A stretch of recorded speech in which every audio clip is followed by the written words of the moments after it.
দিল্লিতে কোনোদিন পাহাড় থাকে? এর আগের বার যার সাথে পালিয়ে গেছিল সেইখানে পাহাড় ছিল। তুমি তো সব দেশই দেখি ফেললে, এবার যদি কারোর সাথে পালিয়ে যাও না তাহলে আমাকে নিয়ে যাইও। আমারও দেশগুলো দেখতে খুব ইচ্ছা করছে। ঠিক আছে নিয়ে যাবো। এখন ফোন করছে জ্বালাও না, রান্না করছো রান্না করো। হ্যাঁ শোনা বলো। আমার সাথে কথা বলতে হলে ভালো করে কথা বলতে হবে, নাহলে তোমার সাথে কোনো সম্পর্ক রাখবো না।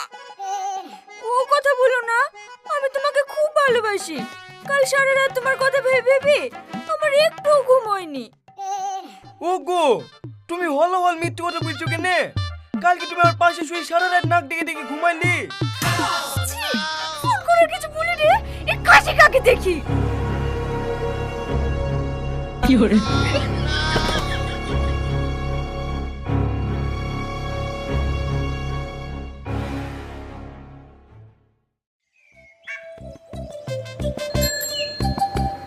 কি গো বাপ, তুমি ছেলে পেলেকে সাইকেলে সাজিয়ে কোথায় যাচ্ছো?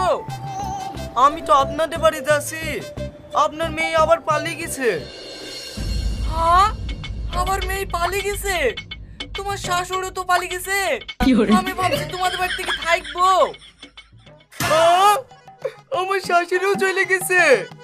তাহলে ওরা আপনাকে খাবার করে কে খেয়ে দেবে? আব্বা, এখানে কথা বলে লাভ নাই। যেমন মা যেমন তার মেয়ে।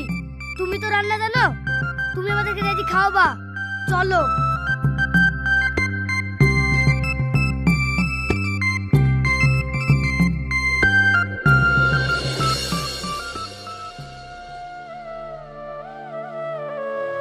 তুই কমে গেলি রে।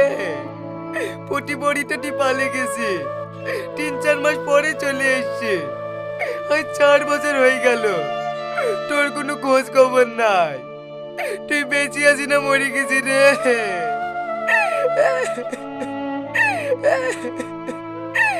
আব্বা, তুমি কালেন কাঁদছো?